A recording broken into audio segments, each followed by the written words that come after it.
Salut les gars! Salut! C'est Étienne. Et c'est Charles de musculation-prise-de-masse.com. On répond à vos questions de musculation. Et aujourd'hui, on a une super de bonne. Avec une longue réponse. Avec une longue réponse. Yes. Bon samedi à tout le monde en passant. Et, mais juste avant ça, on va plugger le sondage cette semaine quand même. On plug ça. On plug ça. Ouais, vas-y. Yes sir. Il y a 2 semaines, on vous a sondé. Puis on voulait savoir qu'est-ce que vous voulez qu'on développe pour vous. Vous nous avez dit que vous vouliez qu'on développe un produit pour vous aider à concevoir vos propres programmes d'entraînement. Fait qu'on va faire ça. Puis on aimerait ça savoir ce que vous voulez dedans, dans le produit. Qu'est-ce que vous voulez savoir dans le fond. Qu'est-ce qui est important pour vous quand vous concevez vos programmes d'entraînement. Puis on a préparé un autre sondage comme ça. Fait que dites-nous ça, puis on va le faire. C'est pas plus compliqué que ça vraiment. Hein? C'est aussi simple que ça. Yes. On veut savoir votre opinion là-dessus, puis vous livrer ce que vous voulez. On a une bonne question, comme je vous le disais tantôt. La question, mais je vais la lire. Tu vas l'aller, on va être dedans. Salut les gars. Là où je m'entraîne, ça vient de Sébastien en passant. Là où je m'entraîne, on est équipé d'un sauna. Chanceux. Après chaque séance de gym, je prends mon shake, une douche tiède, ensuite 10-15 minutes de sauna et pour terminer, une bonne douche d'eau froide. Est-il possible de faire une vidéo pour expliquer les bienfaits du sauna après le gym, s'il y en a, et ou est-ce que c'est bon pour la prise de masse? On va faire ça. J'ai vraiment l'impression que la chaleur me relaxe les muscles après un bon training. Les idées sont plus claires, je me sens top shape. Je crois que plusieurs personnes se posent la même question.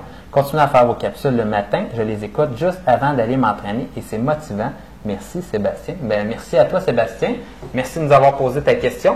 Et je vais commencer dans le fond, la raison pour laquelle il y a du monde qui font ça, dans le fond le sauna et surtout là tu nous parles de douche d'eau froide.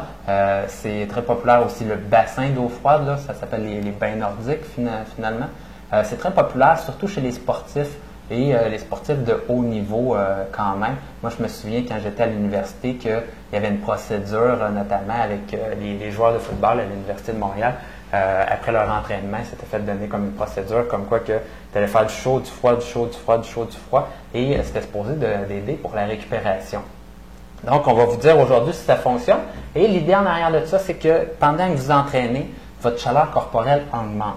Et vous avez une cascade. Et, les cascades, c'est le fun, c'est les cascades. Oh yes.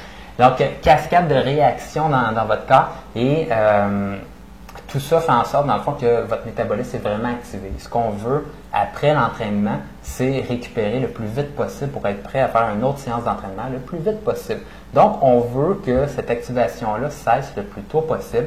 C'est à ça que ça sert finalement la chaleur, puis ensuite de ça, le froid. Ça va faire en sorte de faire un vrai shutdown de votre organisme. Et pour ceux qui l'ont déjà expérimenté, lorsqu'on fait ça, on se sent vraiment relax après, ça fonctionne bien. Mais on se posait la question, et comme toi Sébastien, est-ce que ça fonctionne et est-ce qu'on récupère plus après l'entraînement? Est-ce que ça améliore la force, tout ça? Puis Étienne, je pense que tu as été chercher là-dessus. Oui, j'ai fait une petite recherche de littérature scientifique. Puis je vais vous présenter 2 articles aujourd'hui. Je vais les présenter pas mal à la bonne franquette, là, c'est pas une présentation formelle, mais les résultats, c'est les résultats, puis on va voir les vrais résultats des vrais articles.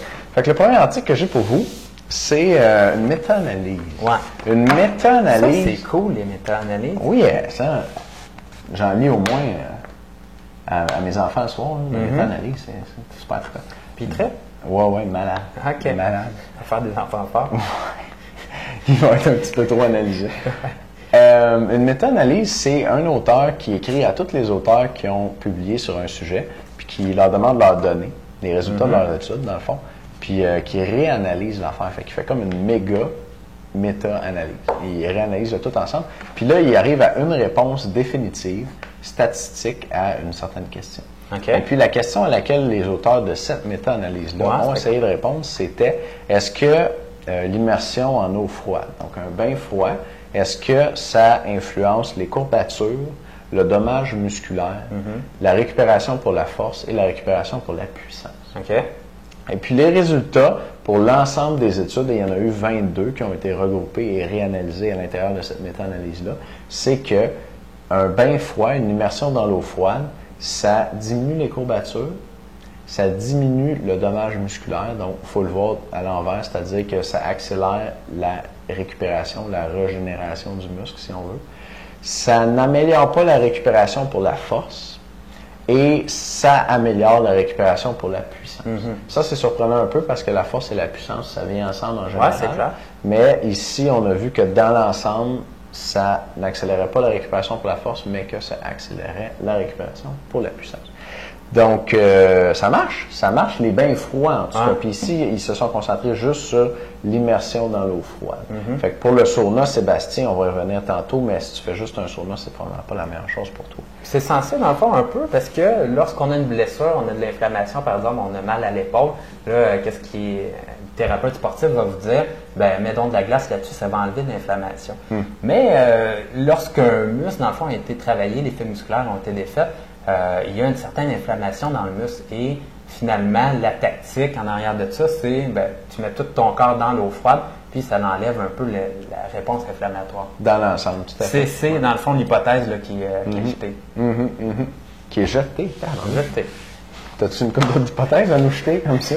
J'ai plein de monde même.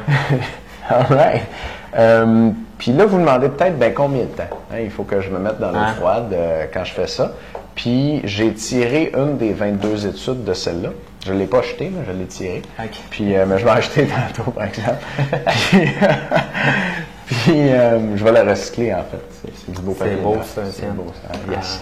Fait que dans cette étude-là, ils ont trouvé que l'immersion en eau froide, ça améliorait la puissance, ça améliorait la récupération pour la puissance. Donc, dans un squat sauté, donc un squat explosif, les gens étaient plus puissants quand ils étaient immergés dans l'eau froide que quand ils n'avaient rien fait après un entraînement. Et il y avait plus de force isométrique. Donc, pour cette étude-ci, ça a amélioré la récupération de la force, mais dans l'ensemble, il semble que non. Quand on regarde toutes les études ensemble, mais c'est ça qu'il faut faire en science, il faut regarder toutes les études ensemble. Et dans cette étude-là, le protocole qu'ils ont utilisé pour voir les améliorations qu'ils ont vues, c'est 14 minutes dans un bain froid d'eau à 15 degrés Celsius.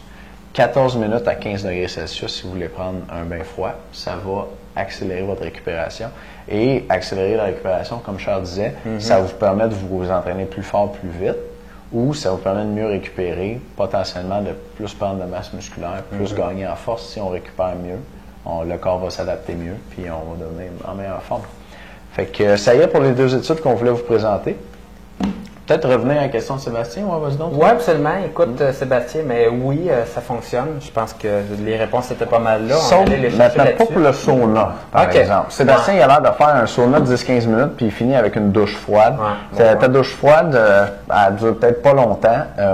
Si tu fais juste le sauna, tu aurais peut-être même l'effet contraire, en tout cas au niveau de l'inflammation. Tu sais, quand tu te blesses, tu mets pas ton membre blessé dans de l'eau chaude. Tu mets de la glace dessus. Mais si tu te mettais au chaud, ça va peut-être plus exacerber l'inflammation.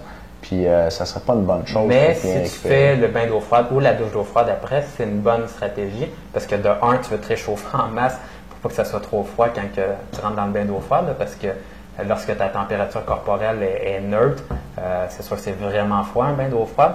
Mais ça fait justement le contraste, donc ça fait un effet encore supplémentaire. Donc c'est bénéfique pour ça.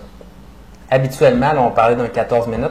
Habituellement, les gens dans les saunas, dans le fond, quand on fait de la méthode contraste comme ça, dans les spas, habituellement, on dure à peu près 10-15 minutes dans le chaud, donc dans le sauna, le bain de vapeur, puis ensuite de ça, on s'en va dans l'eau froide, quelques secondes seulement.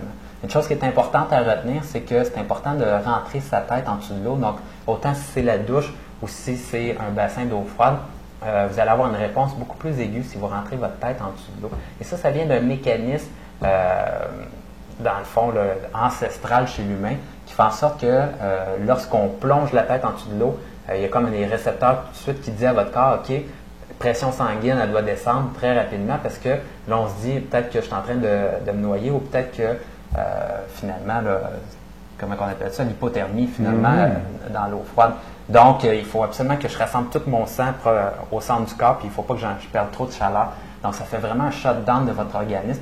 Et après ça, vous sortez de l'eau et vous vous sentez vraiment, mais vraiment relax. D'ailleurs, pour mon expérience à moi, je l'ai fait plusieurs fois, aller dans des spas, des trucs comme ça. Et je trouve que j'ai un meilleur résultat lorsque je le fais seulement une fois, puis j'arrête. Lorsque je fais ça toute la journée, je m'en vais au spa et vous pourrez faire l'expérience ou nous écrire dans la section commentaires ce que vous en pensez. Mais moi, j'ai l'impression que quand je passe la journée au spa puis je fais du chaud-froid, chaud-froid, chaud-froid sans arrêt, j'ai l'impression que pendant 3-4 jours après, là, je me sens vraiment fatigué et dans le fond… Trop assommé, Trop assommé, oui, justement. Donc, je vous recommanderais peut-être la première fois de juste le faire one shot. Et sous la douche, ça fonctionne. C'est sûr que l'hiver, c'est plate quand vous sortez de la douche puis vous prenez l'eau froide en dernier, mais ça serait de faire comme un chaud, un froid, puis de refaire une douche d'eau chaude à toute fin pour vous réchauffer un peu, parce que si votre appartement ou votre maison est froide, vous ne la trouverez pas drôle après une douche d'eau froide, sortir de la douche et il fait froid. Donc, c'est pas mal ça. Sébastien, j'espère qu'on a bien répondu à ta question. Aujourd'hui, c'est la dernière journée pour profiter du rabais sur le DVD des 10 trucs techniques pour ajouter 30 livres à votre bench press. Puis la première séance où vous allez essayer les 10 trucs, là, prenez donc une douche d'eau froide après. Ça va vous aider à récupérer parce que si vous rajoutez 30 livres à votre bench press, vos pectoraux vont être assez inflammés après. Merci de nous écouter. Bonne fin de semaine. On se voit lundi prochain. Salut les gars. Salut.